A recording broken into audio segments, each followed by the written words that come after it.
నమస్తే, నేను జర్నలిస్ట్ శ్రీనివాస్. ఈరోజు ఏపీ వార్తాపత్రికలో వచ్చిన వార్తల్ని విశ్లేషణ చేద్దాం. ముందుగా సాక్షి పేపర్లో వచ్చిన వార్తలను చూద్దాం. ఈవీఎంల గుట్టు విప్పేదెవరు? ఒక్కొక్కటిగా ఓటింగ్ యంత్రాల అక్రమాలు వెలుగులోకి.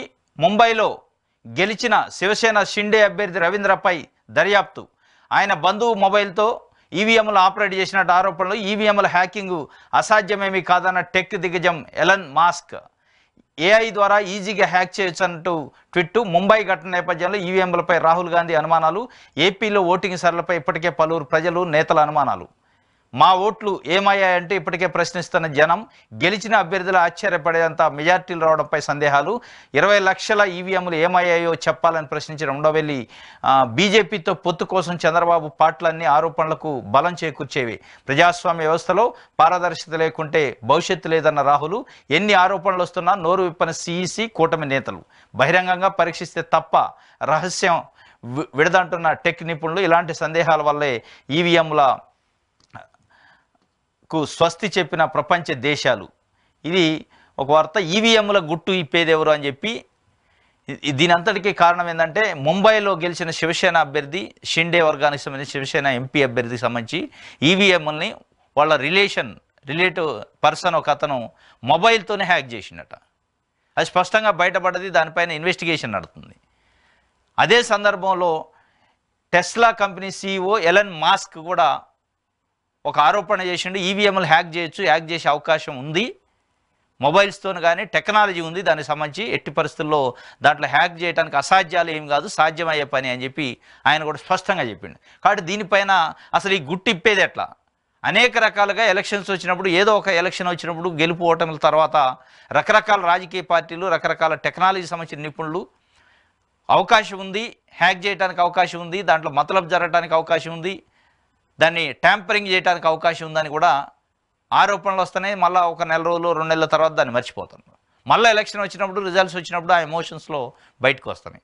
వాస్తవంగా దీనిపైన ఒక టెక్నికల్ కమిటీ వేయాలి, ఎలక్షన్ కమిషన్ కూడా. ఎందుకంటే ఇది ఒక భారతదేశంలో ప్రజాస్వామ్య వ్యవస్థకి ఎన్నికలు అనే ఎన్నుముక. ప్రజాస్వామ్యాన్ని నిలబెట్టేది ఎన్నికలే. ప్రజలకు వచ్చే ఓటు హక్కు అనేది, ఆ ఓటు హక్కు ద్వారానే ప్రతి 5 సంవత్సరాలకు ఒకసారి వాళ్ళకి నచ్చిన ప్రభుత్వాన్ని, నచ్చిన పార్టీని ఏర్పాటు చేసుకునే అవకాశం ప్రజలకు ఉంటుంది. కానీ ఆ ప్రజలు చేతిలో ఉన్న హక్కుని ఒక మొబైల్తో, సింగిల్ మొబైల్తో హ్యాక్ చేసే పరిస్థితి ఉంటే ఈ ప్రజల యొక్క అభిప్రాయం, ప్రజల యొక్క స్పష్టత, ప్రజల యొక్క ఆలోచన ఎక్కడ ఇంప్లిమెంట్ అయింది? కాబట్టి దీనిపైన స్పష్టంగా ఇది మొత్తం భారతదేశంలో ఉన్న మొత్తం ప్రజాస్వామ్యానికే పెను సవాల్ అన్నమాట. నిజంగానే ఇది హ్యాక్ అయ్యి ఇట్లా ఉంటే అంటే ప్రజల యొక్క అభిప్రాయానికి విలువ లేకుండా పోద్ది, ప్రజల యొక్క ఆలోచనకి విలువ లేకుండా పోద్ది, ప్రజల యొక్క ఓటు హక్కుకి విలువ లేకుండా పోద్ది. ఎందుకంటే ఒక సింగిల్ పర్సన్ హ్యాక్ చేసే, ఒక రూమ్లో కూర్చొని హ్యాక్ చేసే పరిస్థితి ఉంటే ఈ 130 కోట్ల మంది ప్రజలకు సంబంధించిన భవిష్యత్తుని ఆ సింగిల్ పర్సన్ నిర్ణయించే అవకాశం ఉంటుంది. కాబట్టి దీనిపైన అనేక అనుమానాలనే. ఆ గుట్టు ఇప్పేది ఎట్లా? ఒక్కొక్కటిగా ఓటింగ్ యంత్రాలపైన అక్రమాలకు వెలుగులోకి వస్తుంది. ఎందుకంటే ముంబైలో గెలిచిన అభ్యర్థికి సంబంధించి హ్యాక్ చేసిండు ఫోన్ ద్వారా అనేది స్పష్టంగా అర్థమైంది. దాని మీద ఇన్వెస్టిగేషన్ జరుగుతుంది. ఈ ఏపీలో కూడా ఓటింగ్ సరళిపైన, ఓటింగ్కి ముందు, ఈ ఎలక్షన్ ప్రచార సరళిలో పార్టీలకు వచ్చిన స్పందన, ప్రజల నుంచి వస్తున్న స్పందన, ఇదంతా చూసిన తర్వాత ఓటింగ్ జరిగిన తర్వాత, రిజల్ట్ వచ్చిన తర్వాత చూస్తే అసలు కంప్లీట్ డిఫరెన్స్ ఉంది అనేది ఇలా ఏపీలో ప్రజలు మాట్లాడుకున్న పరిస్థితి. ఎందుకు ఇట్లా అయింది? మేమంతా జగన్మోహన్ రెడ్డికి మద్దతు ఇచ్చినాం, మేమంతా వన్ సైడెడ్గా ఇవ్వలేదు కూటమికి, అయినా కానీ ఈ స్థాయిలో రిజల్ట్.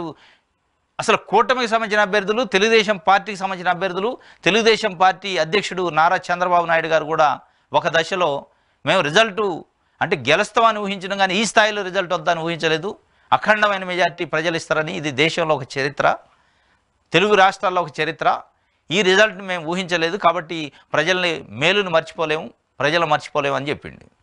అంటే అసలు ఊహించని స్థాయిలో రిజల్ట్స్ వచ్చినాయి, ప్రజలు ఆశించిన స్థాయిలో రిజల్ట్స్ వచ్చినాయి. ప్రజలు అసలు నెక్ టు నెక్ మూమెంట్ ఉందా అనే ఒక చర్చ జరిగింది. అటు వైఎస్ఆర్సీపీ కూటమి మధ్యలో నెక్ టు నెక్ మూమెంట్ ఉందా, ఎవరు గెలుస్తారో చెప్పలేము, 100-110 అట్లా ఉంటుంది అనుకుంది. అట్లాంటిది 164 స్థానాలకు పోయింది. దీన్ని బట్టి కూడా ఇవాళ ఏపీలో అంటే మామూలుగా దానిపైన టెక్నాలజీ పైన అవగాహన లేని ప్రజలు కూడా చర్చించుకునేది ఏంటంటే దీంట్లో ఏమైనా జరిగిందా, అసలు ఇంత ఘోరమైన పరిస్థితి, ఇంత ఘోరమైన ఓటమి, జగన్మోహన్ రెడ్డికి మేమంతా ఓట్లు వేసినాం, మేమంతా మద్దతు ఇచ్చినాం, అసలు మా ఓట్లు ఎడిపోయినాయి, మేము ఇచ్చిన మద్దతు ఎడిపోయింది, అనే పరిస్థితి ప్రజలు లోపల మాట్లాడుకునే పరిస్థితి. ఎందుకంటే ఇలా కూటమి అధికారంలో ఉంది, అధికార పార్టీ ఉంది కాబట్టి బయటకు వచ్చే చెప్పే ధైర్యం కానీ ఆ పరిస్థితి కానీ ఉండకపోవచ్చు. ఎందుకంటే ఈ ఎలక్షన్ రిజల్ట్ తర్వాత నుంచి అనేక చోట్ల భౌతిక దాడులు ఇదంతా చూస్తున్న తర్వాత సామాన్య ప్రజలు నోరు తెరిచి మాట్లాడే పరిస్థితి అంత త్యాగం అంత ధైర్యం చేయరు. కాబట్టి మొత్తానికైతే ఇంటర్నల్గా అయితే చర్చ జరుగుతుంది.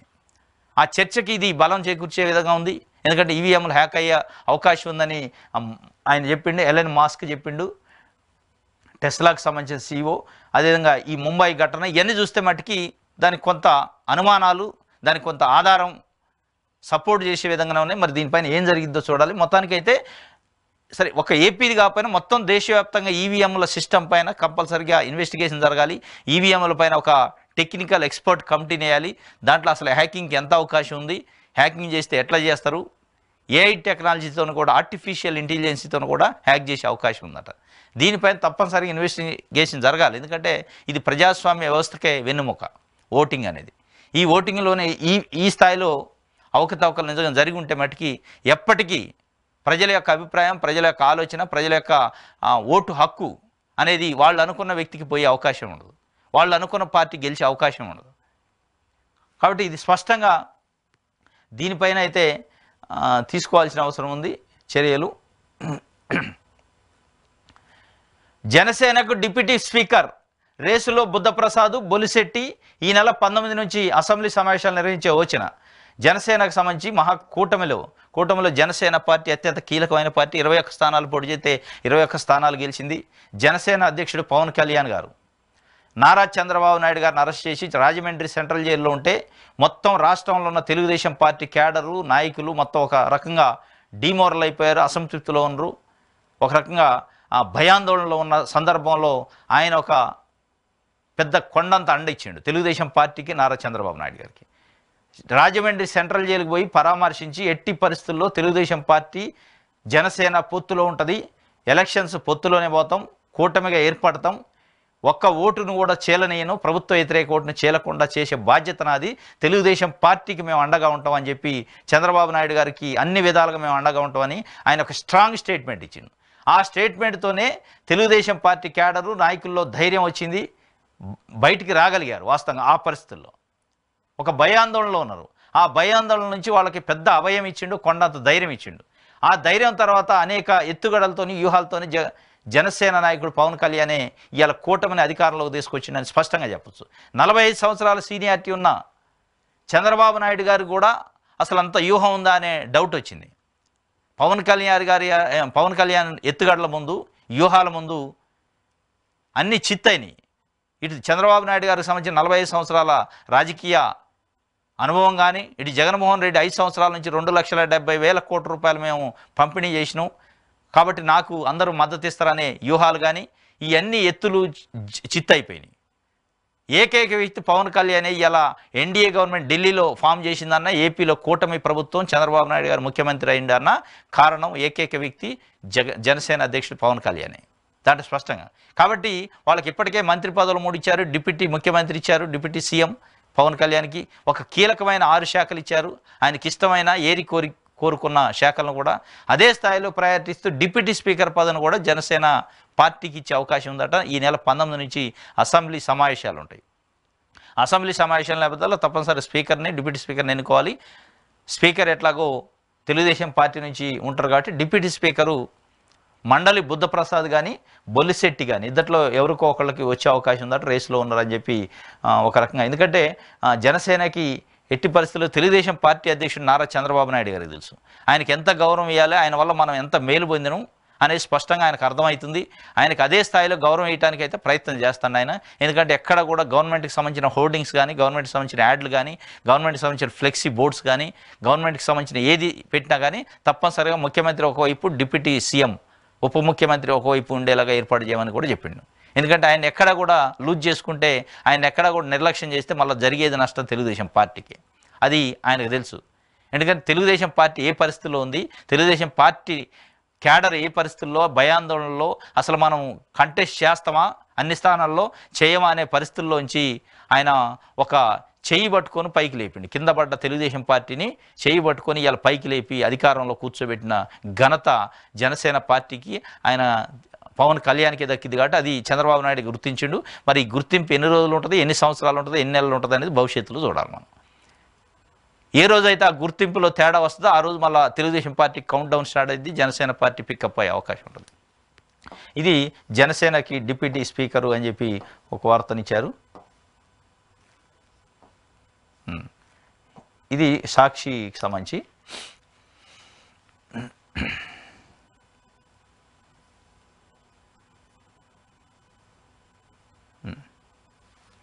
ఆంధ్రప్రభ చూద్దాం. పోలవరానికి మళ్ళీ దశ దిశ. నేడు ప్రాజెక్టు ప్రాంతంలో చంద్రబాబు పరిశీలన, సీఎం అయ్యాక తొలి క్షేత్రస్థాయి పర్యటన.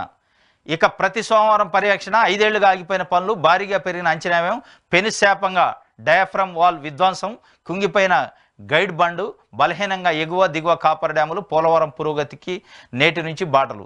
4 గంటల పాటు పోలవరంలోనే చంద్రబాబు నాయుడు గారు ఇవాళ ఉంటారట. ఉదయం 11 గంటలకి ఉండవల్లి నుంచి బయలుదేరుతారు. 12 గంటల నుంచి 1:30 వరకు పోలవరానికి చేరే అవకాశం ఉందట. మొత్తానికి పోలవరానికి మళ్ళీ దశ దిశ. అంటే గతంలో చంద్రబాబు నాయుడు గారు 2014 నుంచి 19 మధ్యలో అధికారంలో ఉన్నాడు. సోమవారం పోలవరం అనే ఒక ప్రోగ్రాం పెట్టుకొని ప్రతి సోమవారం పోలవరం సందర్శించే కార్యక్రమం, అక్కడ జరుగుతున్న పనుల పురోగతి, ఏ వారానికి ఆ వారం టార్గెట్ పెట్టి అక్కడ ఉన్న కాంట్రాక్టర్స్కి టార్గెట్ పెట్టి మళ్ళీ నేను వచ్చే సోమవారం కల్లా ఇగో ఈ పని పూర్తి కావాలని ఒక టార్గెటెడ్గా పనిచేశారు కొంతకాలం పాటు. దాని తర్వాత ప్రభుత్వం మారింది. దాని తర్వాత జగన్మోహన్ రెడ్డి ప్రభుత్వంలో కూడా కొంత పని చేసిన అని వాళ్ళు చెప్పారు. కానీ వీళ్ళు ఇప్పుడు అనేది ఏంటంటే దశ దిశ. ఈ ప్రాజెక్టుకి 5 సంవత్సరాలు 5 ఏళ్ళుగా ఆగిపోయిన పనులు ఇప్పుడు భారీగా పెరిగిపోయే అవకాశం ఉంది. వాస్తవం కూడా ఎస్టిమేటెడ్ కాస్ట్ కూడా. కానీ ఇప్పుడైతే మొత్తం ప్రక్షాళన చేస్తారంటే ఈరోజు మొదటిసారి క్షేత్రస్థాయి ఫీల్డ్ లెవెల్ విజిట్కి ముఖ్యమంత్రి స్థాయిలో వెళ్తాడు. కాబట్టి ఇవాళ సోమవారం, ఈ సోమవారం నుంచి ప్రతి సోమవారం పోలవరానికి వెళ్ళి అక్కడ పని జరిగే పురోగతిని, ఎందుకంటే ఇది ఆంధ్రప్రదేశ్ జీవనాడి పోలవరం అనేది ఆంధ్రప్రదేశ్ ప్రజలకి తెలుసు, ఆంధ్రప్రదేశ్లో ఉన్న పార్టీలకు తెలుసు. ఈ పోలవరం నిర్మాణం జరిగితేనే ఆంధ్రప్రదేశ్ యొక్క రైతాంగం పెద్ద ఎత్తున బెనిఫిట్ పొందే అవకాశం ఉంటుంది. కాబట్టి దాన్ని ప్రెస్టీజియస్గా తీసుకున్నట్టు, ఎందుకంటే కేంద్రంలో కూడా కీలకమైన పోస్టులో ఉన్నట్టు తెలుగుదేశం పార్టీ కీలక పాత్ర పోషిస్తుంది. ఎన్డీఏ ప్రభుత్వం నిలబడటానికి, ఎన్డీఏ ప్రభుత్వం ఉన్న 4 కాళ్లలో ఎన్డీఏ ప్రభుత్వానికి ఉన్న కుర్చీకి 4 కాళ్లలో ఒక కాలు చంద్రబాబు నాయుడే, ఒక కాలు నితీష్ కుమార్. కాబట్టి తప్పనిసరిగా అంత పవర్ ఉంది. కాబట్టి దానికి నిధులు తీసుకొచ్చి పోలవరానికి కేంద్రం నుంచి ఎట్టి పరిస్థితుల్లో ఈ 5 సంవత్సరాల్లో కంప్లీట్ చేసి ప్రజలకి జాతికి అందించాలనే ఒక ఉద్దేశంతో పట్టుదలతో ఉండు. అది ఎంతవరకు మరి సాధ్యమైంది అనేది చూడాలి. ఎందుకంటే పట్టుదలతోనే ఉండు, అక్కడ మాట చెల్లుబాటు అవుతుంది, అక్కడ కేంద్ర ప్రభుత్వం వీళ్ళ చేతిలో ఉంది. కాబట్టి అయ్యే అవకాశాలని చూడాలి ఏం జరిగిందో. మొత్తానికైతే ఎస్టిమేట్ కాస్ట్ అయితే పెరిగిద్దట. ఈరోజు మొత్తానికైతే డే అంతా అక్కడనే పర్యవేక్షణ, అక్కడనే రివ్యూస్ కూడా ఇదంతా పర్యవేక్షించిన తర్వాత విజిట్ చేసిన తర్వాత అక్కడ సంబంధిత ఇంజనీర్లు అధికారులతోని అక్కడ మీటింగు పెట్టుకుంటాడ, సమీక్ష చేసి సమీక్ష తర్వాత ప్రెస్ మీట్ కూడా పెట్టే అవకాశం ఉంది చంద్రబాబు నాయుడు గారు. అంటే ఏం జరిగింది 5 సంవత్సరాల్లో, మళ్ళీ మేము ఏం చేయబోతున్నాం అనే విషయాన్ని చెప్తారట. సమూల మార్పులు. అధికార యంత్రాంగంలో ప్రక్షాళన. సీఎం చంద్రబాబుతో సిఎస్ నీరబ్ కుమార్ భేటీ. 4 గంటలకు పైగా సాగిన సమావేశం. రాష్ట్ర వ్యాప్తంగా భారీగా మార్పులు. గత ప్రభుత్వం విస్మరించిన అనుభవజ్ఞులకు పెద్దపీట. సీఎంఓలోనూ మార్పులకు శ్రీకారం. 1-2 రోజుల్లో ఐఏఎస్ ఐపీఎస్లు బదిలీలు. కొనసాగుతున్న కసరత్తు. సమూల మార్పులట. చంద్రబాబు నాయుడు గారికి సంబంధించిన మార్క్ ఐఏఎస్లు ఐపీఎస్లలో కొంత అనుభవజ్ఞులను, కొంత పట్టున్న అధికారులను తీసుకొచ్చుకొని ఆయన యొక్క యంత్రాంగాన్ని ఏర్పాటు చేయడానికి సమూలంగా కసరత్తు చేస్తున్నట్టు. దానికి సంబంధించిన కొనసాగుతున్న కసరత్తు. ఐఏఎస్లు ఐపీఎస్లు ట్రాన్స్ఫర్కి సంబంధించి పెద్ద ఎత్తున కసరత్తు జరుగుతుంది. దానికి సంబంధించి సిఎస్ నీరబ్ కుమార్తో చంద్రబాబు నాయుడు గారు భేటీ అయ్యారట. 4 గంటల పాటు సాగింది. ఎక్కడెక్కడ ఏ జిల్లాల్లో ఏ కలెక్టర్స్ ఉండాలి, ఏ డిపార్ట్మెంట్లకి ఎవరు ప్రిన్సిపల్ సెక్రటరీ ఉండాలి, సీఎంఓ మొత్తానికి ఎవరిని పెట్టుకోవాలి. ఎందుకంటే వాళ్ళే మెకానిజం మొత్తం రేపు ప్రభుత్వాన్ని నడిపేది. ప్రభుత్వాన్ని ఇంటర్నల్గా మెకానిజం అంతా ఐఏఎస్లు ఐపీఎస్ ఆఫీసర్లు, సీఎంఓ ప్లస్ మిగతా జీఏడీ డిపార్ట్మెంటు అన్ని శాఖల ప్రిన్సిపల్ సెక్రటరీలే. కాబట్టి వాళ్ళ ఆధ్వర్యంలో నడిచే అవకాశం ఉంది. కాబట్టి తప్పనిసరిగా దానికి సంబంధిత అధికారులని, స్ట్రిక్ట్ ఉన్న వాళ్ళని, అనుభవజ్ఞుల్ని, ప్రభుత్వానికి అనుకూలంగా ఉన్న వ్యక్తుల్ని, ప్రభుత్వం యొక్క లక్ష్యాలని అర్థం చేసుకుంటూ పనిచేసే అధికారుల కోసం చూస్తున్నట్టు దానిపైన కసరత్తు అయితే జరుగుతుందట. ఇది ఒక వార్త. ఇంకోటి 19న పవన్ బాధ్యతల స్వీకారం. 19న ఈ నెల 19న పవన్ కళ్యాణ్ మంత్రిగా మన పంచాయతీరాజ్ అండ్ గ్రామీణ శాఖ మంత్రిగా బాధ్యతలు స్వీకరిస్తారు. దానికి సంబంధించిన అదే రోజు అసెంబ్లీ సమావేశాలు కూడా ఉండే అవకాశం ఉంది. అసెంబ్లీ సమావేశాలకు కూడా బాధ్యతలు స్వీకరించిన తర్వాత వెళ్తారా చూడాలి. ఆంధ్రప్రదేశ్ రాష్ట్ర ఉప ముఖ్యమంత్రిగా పవన్ కళ్యాణ్ ఈ 19వ తేదీ బుధవారం పదవి బాధ్యతలను స్వీకరించనున్నారు. ఈ మేరకు ఆదివారం మంగళగిరి కేంద్ర పార్టీ కార్యాలయం నుంచి ప్రకటన విడుదల చేశారు. పవన్ కళ్యాణ్కు ఉప ముఖ్యమంత్రితో పాటు పంచాయతీరాజు, గ్రామీణాభివృద్ధి, పర్యావరణం, అటవీ, శాస్త్ర సాంకేతిక శాఖల బాధ్యతలను పవన్ కళ్యాణ్ కేటాయించిన సంగతి విదితమే. పవన్ కళ్యాణ్ ఆలోచనలకు, జనసేన సిద్ధాంతాలకు అనుగుణంగా ఉన్న శాఖలను కేటాయించడంతో పార్టీ శ్రేణుల్లో హర్షాతిరేకలు వ్యక్తమవుతున్నాయి. ఇక జనసేన నుంచి కేబినెట్ మంత్రులుగా ఎంపికైన నాదెళ్ల మనోహర్కు ఆహార పౌర సరఫరాల శాఖ, కందులు దుర్గేష్కు పర్యాటక, సాంస్కృతిక, సినిమాటోగ్రఫీ శాఖలను కేటాయించారు. కాగా వీరు కూడా బాధ్యతలు చేపట్టవలసి ఉంది. పవన్ కళ్యాణ్ ప్రెస్టీజియస్గా ఉప ముఖ్యమంత్రి పదవి ఇచ్చారు. ఉప ముఖ్యమంత్రితో పాటు 6 కీలకమైన మంత్రి పదవుల్ని మంత్రిత్వ శాఖల్ని కూడా ఆయన కేటాయించారు. దానికి సంబంధించి ఈ నెల 19న బాధ్యతలు స్వీకరిస్తారట సెక్రటరియట్లో. అదే రోజు అసెంబ్లీకి కూడా పోయే అవకాశం ఉంది. మొట్టమొదటిసారిగా ఆయన మొత్తం రాజకీయ జీవితంలో మొట్టమొదటిసారి అసెంబ్లీలో అడుగుపెట్టబోతుంది. ఇది ఒక రకంగా పవన్ కళ్యాణ్ ఫ్యాన్స్కి ఒక తీపి కబురు. ఎందుకంటే పవన్ కళ్యాణ్ 2014 నుంచి రాజకీయాల్లో ఉండి జనసేన పార్టీ పెట్టి 14లో కంటెస్ట్ చేయలేదు, 19లో కంటెస్ట్ చేస్తే 2 సార్లు కంటెస్ట్ చేస్తే 2 సార్లు ఓడిపోయింది, సీట్లు రాలేదు, ఒకే ఒక సీట్ గెలిచారు. ఈరోజు మొట్టమొదటిసారిగా వాళ్ళు 10 సంవత్సరాల నుంచి పవన్ కళ్యాణ్ ఫ్యాన్స్, పవన్ కళ్యాణ్ జనసేన పార్టీ కార్యకర్తలు, అభిమానులు ఎదురు చూస్తున్న ఘట్టం ఈ నెల 19న ఏర్పడబోతుంది. ఈ నెల 19న ఆయన అసెంబ్లీలో అడుగు పెట్టిన తర్వాత అంటే ముఖ్యమంత్రి, ఉప ముఖ్యమంత్రి హోదాలో అడుగు పెట్టబోతుండు. ఏకంగా ఎమ్మెల్యేనే కాకుండా, ఎందుకంటే ఆయన పైన అనేక రకాల వైఎస్ఆర్సీపీ సంబంధించిన నాయకులు ఆరోపణలు చేశారు పెద్ద ఎత్తున. అసలు ఎట్టి పరిస్థితులు అసెంబ్లీలో అడుగుపెట్టే పరిస్థితి లేదు, ఆయన ఓడిస్తాం, పిఠాపురంలో ఓడిపోతారని ఛాలెంజ్లు చేశారు. ఆ పరిస్థితి నుంచి ఒక ఎమ్మెల్యేనే కాకుండా రాష్ట్ర ఉప ముఖ్యమంత్రిగా అసెంబ్లీలో అడుగు పెట్టబోతున్న ఘట్టాన్ని పవన్ కళ్యాణ్కి సంబంధించిన అభిమానులు, జనసేన కార్యకర్తలు ఒక ఉత్కంఠగా ఎదురు చూస్తున్నారు. అది ఈ నెల 19న జరగబోతుంది. 19న అక్కడ ఉప ముఖ్యమంత్రిగా బాధ్యతలు స్వీకరించి నేరుగా అసెంబ్లీకి వెళ్ళే అవకాశం ఉంది. ఇది ఒక రకంగా పవన్ అభిమానులకి ఒక తీపి కబురు. కళ్ళ ముందు కఠిన నిజాలు, సిద్ధమవుతున్న శ్వేతపత్రాలు. 4 అంశాలతో ఆర్థిక శ్వేతపత్రం. ప్రభుత్వ ఆదాయం ఎంత అనే అంశం ఒకటట. 2వ అంశం 5 ఏళ్లలో అప్పులు ఎంత. 3వ అంశం కార్పొరేషన్ల పేరుతో రుణం ఎంత. 4వ అంశం చెల్లించాల్సిన బకాయిలు ఎంత. కళ్ళ ముందు కఠిన నిజాలు కనపడుతున్నాయంటే సిద్ధమవుతున్న శ్వేతపత్రాలు, వైట్ పేపర్స్ రిలీజ్ చేస్తారట కూటమి ప్రభుత్వం, ఆర్థిక శాఖ మంత్రి పయ్యావుల కేశవులు. 4 అంశాలతోని శ్వేతపత్రం విడుదల చేస్తాం అంటున్నాడు. ఏంటి 4 అంటే ప్రభుత్వ ఆదాయం ఎంత అసలు, ఇంకోటి 5 ఏళ్లలో అప్పులు ఎంత చేశారు, ఇంకోటి కార్పొరేషన్ల పేరుతో రుణం ఎంత చేశారు, చెల్లించాల్సిన బకాయిలు ఎంత, వివరాలతో త్వరలో మొదటి శ్వేతపత్రం అట. మరి ఎన్ని ఉంటాయి ఏం కథ శ్వేతపత్రాలు. మొత్తానికి 11 లక్షల కోట్లకు పైగా అప్పు ఉందట. అధికారుల ప్రాథమిక అంచనా, ఉద్యోగులు మెడికల్ రీఎంబర్స్మెంట్, పిఎఫ్, జీపీఎఫ్ బకాయిలపైన దృష్టి. శ్వేతపత్రంపై ఆర్థిక మంత్రి పయ్యావుల ఫోకసు. ఇదొక శ్వేతపత్రం విడుదల చేస్తారు కదా. 11 లక్షల కోట్ల రూపాయలు జగన్మోహన్ రెడ్డి గారు అప్పు చేసిండు. ఆ అప్పు ఎంత అయింది, అసలు ఆదాయం ఎంత ఉంది ప్రభుత్వానికి, అసలు ఇప్పుడు బకాయిలు ఎంత ఉన్నాయి, అసలు రుణాలు ఎన్ని చేశారు, వాటిని ఎట్లా మళ్ళీ రీపే చేసేది, ఈ విషయాలపైన శ్వేతపత్రం విడుదల చేశారు. At the same time Telangana ప్రభుత్వం కూడా రేవంత్ రెడ్డి ఆధ్వర్యంలో తెలంగాణ ప్రభుత్వం ఏర్పడిన తర్వాత ఇదే కథ ఒక 60 రోజులు 70 రోజులు టైం పాస్ చేశారు. శ్వేతపత్రాలు అంటూ ఆర్థిక శాఖ శ్వేతపత్రం, విద్యుత్ శాఖ శ్వేతపత్రం అని చెప్పి, ఇరిగేషన్ శాఖ శ్వేతపత్రం, ఈ శ్వేతపత్రాలు విడుదల చేసి ప్రజల ముందు పెట్టారు. ఇగో కేసీఆర్ అప్పులు చేసిండని. అదే పద్ధతిలో ఇలా చంద్రబాబు నాయుడు గారి ప్రభుత్వం కూడా జగన్మోహన్ రెడ్డి ఇగో ఇన్ని అప్పులు చేసిండు, ఇగో ఈ కథ చేసిండు ఇదని చెప్పే ప్రయత్నం. కానీ మీరు 5 సంవత్సరాలుగా ఆరోపణలు చేసేది ఇదే. 5 సంవత్సరాలుగా జగన్మోహన్ రెడ్డి ప్రభుత్వం పైన, జగన్మోహన్ రెడ్డి పైన అప్పులు చేసిండు అని ఆరోపణ. మళ్ళీ కొత్తగా శ్వేతపత్రాల వల్ల ప్రజలకు ఒరిగేది ఉంది. ప్రజలకు మీరు ఇచ్చిన హామీలు ఏంది, ఆ హామీలు ఎట్లా అమలు చేస్తారనే విషయాలు చెప్పాలి తప్ప ఇవాళ ప్రజలు కోరుకునేది శ్వేతపత్రాలు కాదు. జగన్మోహన్ రెడ్డి ఎంత అప్పు చేసిండు, ఎంత ఆదా చేసిండు, ఎంత ఆదాయం వచ్చింది, ఎంత మళ్ళీ కిస్తీలు కట్టాలనేది అడగట్ల ప్రజలు అడుగుతున్నది ఏంది, మీరు ఇచ్చిన హామీలు ఏంటి. పెన్షన్లో 4000 రూపాయలు చేస్తున్నట్టు దాన్ని ఇవ్వాలి జూలై 1 కని కోరుకుంటున్నారు ప్రజలు. 50 సంవత్సరాల నిండే ప్రతి బీసీ సోదరుడికి సోదరిమణికి బీసీలకు 50 సంవత్సరాలు నిండితే పెన్షన్ ఇస్తున్నారు, దాన్ని కోరుకుంటున్నారు. ఉద్యోగాలు ఇస్తున్నారు, దాన్ని కోరుకుంటున్నారు. ఈ సూపర్ 6 అని పెట్టారు, వాటిని కోరుకుంటున్నారు. మహిళలకు 1500 రూపాయలు ఉచిత బస్ ప్రయాణం, గ్యాస్ సిలిండర్లు 3 గ్యాస్ సిలిండర్లు ప్రతి మహిళకి ఉచితంగా ఇస్తున్నారు, వీటిని కోరుకుంటున్నారు. ఈ శ్వేతపత్రాలు చేసి 11 లక్షల కోట్లు అప్పు చేసిండి అనేది ఇలా కొత్తగా మీరు అంటారులే. మీరు ప్రతిపక్షంలో 5 ఏళ్ళు ఇదే అన్నారు. దీనివల్ల ప్రజలకు ఏం అరగదు. ఈ రేవంత్ రెడ్డి గారు అదే పొరపాటు చేసిన శ్వేతపత్రం అని ప్రజలకి మొత్తం టైం పాస్ అంత దాని మీద చేసి ఇలా ప్రజల్లో వ్యతిరేకించి వచ్చింది. ఎంపీ ఎన్నికల్లో అది స్పష్టంగా కనపడదు. మళ్ళీ వీళ్ళు అదే కథ స్టార్ట్ చేశారు. దీని మీద శ్వేతపత్రం అట, ఇరిగేషన్ మీద శ్వేతపత్రం అట. ఇట్లా శ్వేతపత్రాలు విడుదల చేయడం వల్ల ప్రజలకు ఒరిగేది లేదు, ప్రజలకి దానివల్ల వనగూడేది లేదు. ప్రజలకు కోరుకున్నది ఏంది?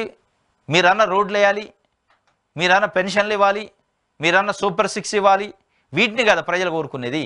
కాబట్టి మళ్ళా శ్వేతపత్రాలతో టైం పాస్ చేసే వ్యవహారం తప్ప 11 లక్షల కోట్లు అప్పు చేసి ఉన్నాడు, మనం ఏం చేస్తాం అనేది కూడా చెప్పాలి. మీరు ఆ శ్వేతపత్రంలో మేము ₹1 అప్పు చేయకుండా పరిపాలన చేస్తామని చెప్పే ధైర్యంగానే అట్లుంటుందా?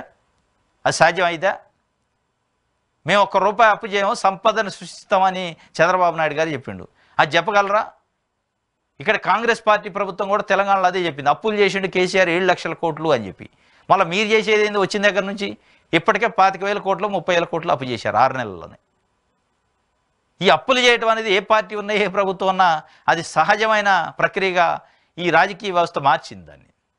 దాంట్లో ఏదో ఆయన అప్పు చేసిండు నేను చేయనేగా అన్నట్టు చెప్పినట్టు క్రియేట్ చేయడం తప్ప, ఆయన అప్పుని చెప్తున్నారు తప్ప మీరు చేసేది ఏంది చెప్పట్లే. మీరు అప్పులు చేయకుండా ₹1 అప్పు చేయకుండా ఆదా చేస్తూ మేము పరిపాలన చేస్తాం, ప్రజలకు అన్న హామీలు నెరవేరుస్తామని ఏ పార్టీ అని చెప్పే ధైర్యం కానీ ఆ దమ్ము కానీ ఉంటుందా? లేదు. దాన్ని లేనప్పుడు ఎందుకు ఈ శ్వేతపత్రాలు? ఇప్పుడు ఏం చేయాలి ప్రజలు ఆ శ్వేతపత్రాలు చూసి? ఇదంతా పొలిటికల్ కార్నర్ తప్ప ఈ శ్వేతపత్రాలను చూసి ప్రజలు ఏం చేయాలి? ప్రజలు మిమ్మల్ని ఆల్రెడీ మ్యాండేట్ ఇచ్చారు. ఇవన్నీ చూసే జగన్మోహన్ రెడ్డి అప్పులు చేసిండనో, జగన్మోహన్ రెడ్డి ప్రజలకు మంచి చేయలేదనో గెలిపించింది కూటమి ప్రభుత్వాన్ని. ఇప్పుడు ప్రజలు గెలిపించిన తర్వాత మళ్ళీ ఆయన చేసిన కథనే మళ్ళీ మీరు కళ్ళ ముందు పెడితే అవన్నీ చూసే కదా ఇవాళ ప్రజలు మీకు మ్యాండేట్ ఇచ్చింది, అవన్నీ చూసే కదా ప్రజలు మిమ్మల్ని ఎన్నుకున్నది. మళ్ళీ మీరు అదే పాత పాడి టైం వేస్ట్ చేసి ముచ్చట చేస్తే ప్రజల్లో గమనిస్తారు అంతా. ఇది ఆంధ్రప్రభకి సంబంధించి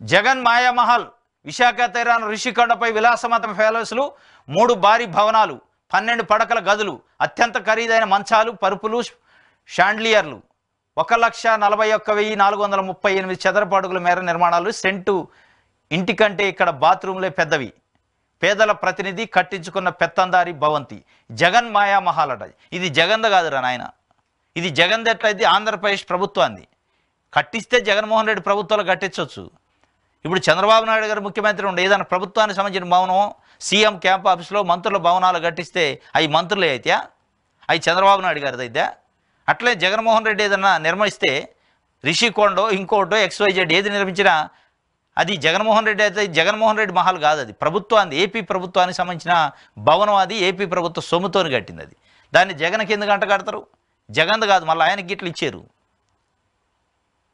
జగన్ మాయామహల్ అట ఈనాడు పత్రిక ఒక పెద్ద బ్యానర్ ఐటమ్ వేసింది ఆ మాయామహల్ అని ఇది పెత్తందారి భవంతి అంటే పెత్తందారి భవంతి కాదు ఇది ప్రజల భవంతి ఇది ప్రభుత్వ భవంతి ప్రభుత్వానికి సంబంధించిన గెస్ట్ హౌసా ఇంకోట XYZ ఏదన్నా ఉండొచ్చు దానికి సంబంధించిన భవనం అది ఒకవేళ సీఎంగా గెలిస్తే జగన్మోహన్ రెడ్డి అందులో క్యాంప్ ఆఫీస్ పెట్టుకోవడానికి కట్టినా మొత్తానికైతే ఏది కట్టినా ఆయన ముఖ్యమంత్రిగా ఉన్న రోజులే అయింది దాని తర్వాత దీంట్లో అనేక రకాలుగా వైఎస్ భారతి గారి యొక్క ఆమె టేస్ట్కి అనుగుణంగా ఆమె దిశానిర్దేశంతోనే కట్టారు ఆమె కోసమే కట్టారు ఆమె ఏమైనా రాణియా లేకపోతే ఆయన ఏమైనా రాజా జగన్మోహన్ రెడ్డి ఆయనే శాశ్వతంగా ఉంటాడా ముఖ్యమంత్రిగా లేదంటే ఇవాళ చంద్రబాబు నాయుడు గెలిచిండు ఆయనే ఏమైనా శాశ్వతంగా ఉంటాడా ఉండేది ప్రజలు ఉన్నన్ని రోజులే ప్రజలు ఉంచినన్ని రోజులే ఉంటారు ప్రజలు ఉంచినన్ని రోజులే ఆ భవనాలు కానీ ఆ భవంతులు కానీ ఆ విలాసాలు కానీ ఏ పార్టీకైనా ఏ ముఖ్యమంత్రికైనా దాని తర్వాత ఖాళీ చేసి వెళ్ళిపోవాల్సిందే ఇవాళ దాన్ని జగన్మోహన్ రెడ్డి భవనం జగన్మోహన్ రెడ్డి గట్టించుకుండు జగన్మోహన్ రెడ్డి ఉండటానికి గట్టించుకుండు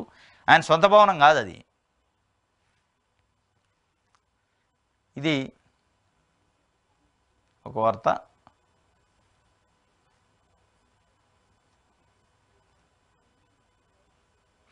ఈనాడుకి సంబంధించింది దిశ పేపర్ చూద్దాం మళ్ళీ అన్న క్యాంటీన్లు పునః ప్రారంభించిన టీడీపీ సర్కారు 3 వారాల్లో 100 కేంద్రాలు అందుబాటులోకి. మరో 15 రోజుల్లో మిగతావి వైసీపీ హయాంలో మూసివేత. 5 రూపాయలకు భోజనం, అల్పాహారం, నిరుపేదలకు ఎంతో ప్రయోజనం. మంత్రి పొంగూరు నారాయణ. మళ్ళీ రాష్ట్రంలో మళ్ళీ అన్న క్యాంటీన్లు అందుబాటులోకి రానున్నాయి. పేదలకు, శ్రామికులకు ఎంతో ప్రయోజనకరంగా ఉన్న ఈ కేంద్రాలను గత వైసీపీ ప్రభుత్వం మూసివేసిన విషయం తెలిసిందే. కూటమి ప్రభుత్వం అధికారంలోకి రావడంతో వాటిని పునః ప్రారంభించనున్నారు. 3 వారాల్లో 100 కేంద్రాలను అందుబాటులోకి తీసుకురానట్టు మంత్రి పొంగూరు నారాయణ పేర్కొన్నారు. గతంలో లాగే 5 రూపాయలకే భోజనం, అల్పాహారం అందించినట్టు మంత్రి తెలిపారు. పేదలు సద్వినియోగం చేసుకోవాలని కోరారు. మున్సిపల్ శాఖ మంత్రి నారాయణ, పొంగూరు నారాయణ ప్రెస్ మీట్లో చెప్పిన మళ్ళీ అన్న క్యాంటీన్లట ఈ 3 వారాల్లోనే 100 కేంద్రాల్లో ఏర్పాటు చేస్తారట. గతంలో ఉండేది 2014-19 మధ్యలో. దాంట్లో 5 రూపాయలకే భోజనం, 5 రూపాయలకే టిఫిన్ ఉంటుంది. అది మామూలుగా పనులకు పోయేటోళ్ళు కానీ, శ్రామికులు కానీ, పేద ప్రజలు అందరూ పోయి అక్కడ 5 రూపాయలు చెల్లించి భోజనం, అది టిఫిన్ కూడా తీసుకోవచ్చు. కాబట్టి దానికి సంబంధించిన ఓపెన్ చేస్తున్న ఇక అన్న క్యాంటీన్లకు సంబంధించిన ఫోటో వేశారు. రాష్ట్ర వ్యాప్తంగా దశల వారీగా ఏర్పాటు చేస్తారట. ఫస్ట్ 3 వారాల్లో 100 కేంద్రాలు ఏర్పాటు చేస్తారట. తర్వాత ఇంకా ఏర్పాటు చేసే అవకాశం ఉంది అన్నట్టు చెప్తున్నారు. ఇది ఒక వార్త. అసెంబ్లీ స్పీకర్గా అయ్యన్న పాత్రుడు పరిణలోకి గత అనుభవం, పలువురు సీనియర్లతో చర్చించాక సీఎం చంద్రబాబు నిర్ణయం అని చెప్పి అసెంబ్లీ స్పీకర్గా అయ్యన్న పాత్రుడికి అవకాశం ఇచ్చే అవకాశం ఉందట. ఆయనకు వాస్తవంగా మంత్రి పదవి వస్తుంది అనుకున్నారు. మంత్రి పదవి ఇవ్వలేదు కాబట్టి సీనియర్ లీడర్ కాబట్టి ఆయనకి ఇచ్చే అవకాశం ఉంది స్పీకర్ అని చెప్పి ఒక వార్తనిచ్చారు. అసెంబ్లీ స్పీకర్గా అయ్యన్న పాత్రుడు పలువురు సీనియర్తో చర్చించాక నిర్ణయం. అసెంబ్లీ స్పీకర్గా టీడీపీ సీనియర్ నేత నర్సీపట్నం ఎమ్మెల్యే చింతకాల అయ్యన్న పాత్రుడికి దక్కనున్నట్టు తెలుస్తుంది. సీఎం చంద్రబాబు నాయుడు పార్టీ సీనియర్లతో చర్చించాకనే ఈ నిర్ణయం తీసుకున్నట్టు సమాచారం. వైసీపీ సర్కారులో అయ్యన్న పాత్రుడు అనేక వేధింపులను ఎదుర్కొన్నారు. అయినా సరే ధైర్యంగా ఎదురొద్దారే తప్ప వెనక అడుగు వేయలేదు. చట్టసభల్లో ఆయనకు ఉన్న అనుభవం స్పీకర్గా రాణించడానికి దోహదపడుతుందని పార్టీ వర్గాలు వెల్లడించాయి. ఆయన వాస్తవంగా మంత్రి అవుతాడు అనుకున్నారు. సీనియర్ పార్టీ నాయకుడు, మంత్రి పదవి అవకాశం ఇస్తారు. వైఎస్ఆర్సీపీ గవర్నమెంట్ పైన అనేక రకాలుగా పోరాటాలు చేసిండు కాబట్టి మంత్రి పదవి వస్తుంది అనుకున్నారు. కానీ ఆయన మంత్రి పదవి నుంచి స్పీకర్ స్థానంలోకి ఇవాళ కూర్చోబెట్టే అవకాశం ఉంది. వాస్తవంగా యాక్టివ్ పొలిటీషియను ఆయన. అట్లాంటి వ్యక్తి వాస్తవంగా మంత్రి పదవిలో ఉండాలి. స్పీకర్ అంటే యాక్టివ్గా ఉండటానికి లేదు, పాలిటిక్స్ ఉండవు. ఇక ఓన్లీ అసెంబ్లీ సమావేశాలు గడిచినంతసేపు ఉంటాయి తప్ప తర్వాత ఆయన పాత్ర చాలా లిమిటెడ్గా ఉంటుంది. మరి ఎందుకో ఆయన అటు పంపించారు. ఇది ఒక వార్త. దిశకు సంబంధించి ఆంధ్రజ్యోతి చూద్దాం.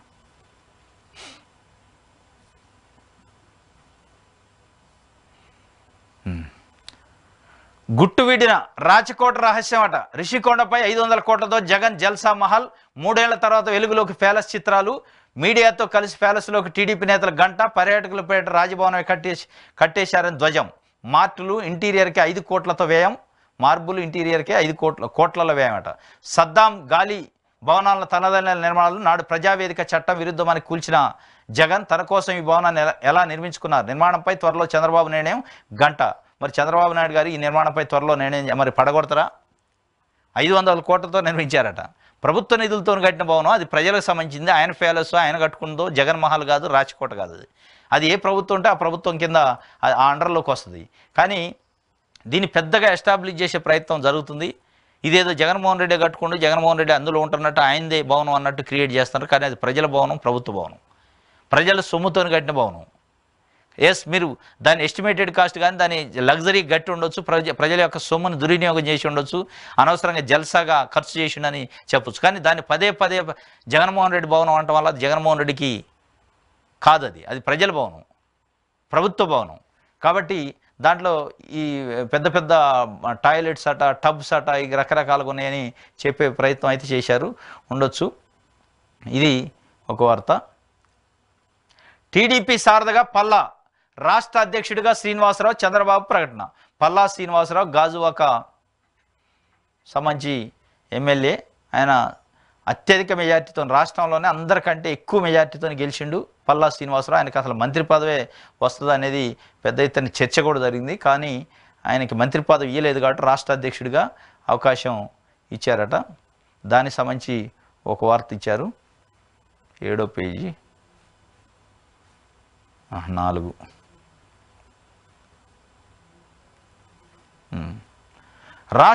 టీడీపీ రాష్ట్ర సారథిగా పల్లా శ్రీనివాసరావు చంద్రబాబు ప్రకటన అచ్చెన్నకు అభినందనలు. తెలుగుదేశం పార్టీ రాష్ట్ర అధ్యక్షుడిగా గాజువాక ఎమ్మెల్యే పల్లా శ్రీనివాసరావు యాదవ్ నియమితులయ్యారు. ఈ విషయాన్ని టీడీపీ అధినేత చంద్రబాబు ఆదివారం ఒక ప్రకటనలో తెలిపారు. పార్టీ విశాఖ పార్లమెంటు అధ్యక్షుడిగా సమర్థంగా పనిచేసిన పల్లా తన నూతన బాధ్యతలను విజయవంతంగా నిర్వహిస్తారని ఆశిస్తున్నట్టు పేర్కొన్నారు. రాష్ట్ర అధ్యక్షుడిగా ఇప్పటివరకు టీడీపీని నడిపించడంలో అద్భుత పనితీరు కనబరిచిన పార్టీ సీనియర్ నేత రాష్ట్ర మంత్రి అచ్చెన్నాయుడిని ఆయన అభినందించారు. పల్లా ఈ ఎన్నికల్లో 95,235 ఓట్ల భారీ మెజార్టీతో గాజువాక నుంచి గెలుపొందారు. రాష్ట్రంలో ఈయనదే అత్యధిక మెజార్టీ. ఇది అధినేత నమ్మకాన్ని కూడా నేను నిలబడతా అని చెప్పి కూడా ఒక వార్తను రాసిండు. ఇంకోటి 19న డిప్యూటీ సీఎంగా పవన్ బాధ్యతలు అని చెప్పి సచివాలయంలో 2వ బ్లాక్లో ఛాంబర్ కూడా ఏర్పాటు చేశారట. మొత్తానికి ఆంధ్రజ్యోతి పేపర్లో ఆంధ్రజ్యోతి ఇటు ఈనాడు చూస్తే పవన్ కళ్యాణ్ గారికి సంబంధించిన వార్తలలో కొంత స్పష్టతగా అంటే కొంత కనపడుతుంది. పవన్ కళ్యాణ్ డిప్యూటీ సీఎం ఉప ముఖ్యమంత్రి పవన్ కళ్యాణ్ గారికి సంబంధించిన వార్తలు కానీ ఆయన స్టేట్మెంట్స్ని ఎక్కడా ప్రాధాన్యత ఇస్తున్నట్టు ఆంధ్రజ్యోతి కానీ ఈనాడు పత్రిక మనకు కనపట్టలేదు. ఆయన ఎక్కడో తీసుకుపోయి లోపల వాస్తవంగా ఉప ముఖ్యమంత్రి హోదాలో చంద్రబాబు నాయుడు గారు స్పష్టంగా చెప్పిండు, నా ఫోటో ఎక్కడుంటే పక్కన ఆయన ఉండాల్సిందే, ఆయన ఒక మంత్రి కాదు ఉప ముఖ్యమంత్రి, ఆయన ఆ స్థాయిలో మనం గౌరవించుకోవాలి. అంటే తెలుగుదేశం పార్టీ ఇట్లా నిలబడిందంటే ఆయనే కారణమని ఒక రకంగా ఆయన యొక్క మాటలు ఆయన యొక్క కార్యాచరణలో కనపడుతుంది చంద్రబాబు నాయుడు. కానీ పత్రికా రంగం పరంగా ఇటు ఈనాడు కానీ ఆంధ్రజ్యోతి కానీ చూస్తే ఆయన ఎక్కడ కూడా హైలైట్ చేసే ప్రయత్నం కానీ అసలు ఆయనకు సంబంధించిన వార్తను వేసే అది కనపట్టలే, ఆలోచనే కనపట్టలే. ఎక్కడో తీసిపోయి చిన్న ఐటము ఒక మామూలు ఎమ్మెల్యే వేసిన వార్తలకు ఒక 5వ పేజీలను 7వ పేజీలను 8వ పేజీలను చిన్నగా వేసే ప్రయత్నం చేస్తున్నారు. ఎక్కడ కూడా కనపట్టలే. కొంత వాళ్ళకి మరి ఎందుకు ఉంది పవన్ కళ్యాణ్కి ఆ స్థాయిలో గుర్తింపు ఇవ్వటం ఇష్టం లేదా? ఒక ఉప ముఖ్యమంత్రి కదా, అటు నారా లోకేష్కి అత్యంత ప్రాధాన్యత ఇస్తున్నారు, ఒక మంత్రిగా ఒక మంత్రి ఆయన. కానీ మంత్రి కంటే ఉప ముఖ్యమంత్రి ప్రయారిటీ, ఉప ముఖ్యమంత్రిగా ఆయనకి చాలా సముచితమైన స్థానం ఇవ్వాలని చంద్రబాబు నాయుడు గారు ఒకవైపు చెప్తుండు. ముఖ్యమంత్రి తర్వాత ముఖ్యమంత్రి కాబట్టి ఆయన స్పష్టంగా ఆ స్థాయిలను గౌరవించాలి మనం అని చెప్తుండ్రు. కానీ ఇటు ఆంధ్రజ్యోతి కానీ అటు ఈనాడు పత్రిక కానీ తెలుగుదేశం పార్టీకి సంబంధించిన కొంత ఫేవర్గా ఉండే మీడియా, తెలుగుదేశం పార్టీ మీడియా అనేది పేరుంది. వీళ్ళు ఆయన హైలైట్ చేసే ప్రయత్నం కానీ ఆలోచన కానీ చేయట్లే. కొంత ఆయన తగ్గించే కార్యక్రమం చేస్తున్నారు. మరి ఎందుకు జరుగుతుంది ఇది అనేది తెలియదు. కానీ అదైతే స్పష్టంగా కనపడుతుంది, ఎక్కడా లేదు వార్త. అయితే ఆంధ్రజ్యోతిలో అయితే జగన్మోహన్ రెడ్డిని తిట్టడానికి, జగన్మోహన్ రెడ్డి మీద జగన్మోహన్ రెడ్డికి సంబంధించిన వ్యతిరేకతని, జగన్మోహన్ రెడ్డికి సంబంధించిన పనులలో చేసిన దాన్ని అవకతవకలని చెప్పడానికి, లేదా చంద్రబాబు నాయుడిని లోకేష్ని పొగట్టడానికి తప్ప ఎక్కడా కూడా ప్రజలకు సంబంధించిన వార్తలు కానీ ఇట్లాంటి పవన్ కళ్యాణ్ లాంటి ఒక మాస్ లీడరు, పవన్ కళ్యాణ్ లాంటి ఒక వ్యక్తి కీ రోల్ ఇవ్వాలి ఆంధ్రప్రదేశ్లో కూటమి ప్రభుత్వం ఏర్పడడానికి, అట్లాంటి వ్యక్తిని గుర్తింపు ఇవ్వడానికి కనీసం ఆలోచన కానీ ఆ వైపుగా కనీసం ఆలోచించట్లే. అది ఒక రకంగా పవన్ కళ్యాణ్ గారికి సంబంధించిన ఫ్యాన్స్లో కొంత నిరుత్సాహం, కొంత అసంతృప్తి అయితే కనపడుతుంది. ఇది ఈరోజు ఏపీ వార్తాపత్రికలో వచ్చిన వార్తలకు సంబంధించిన విశ్లేషణ. రేపు తాజా వార్తలతో తిరిగి కలుసుకుందాం. Thank you.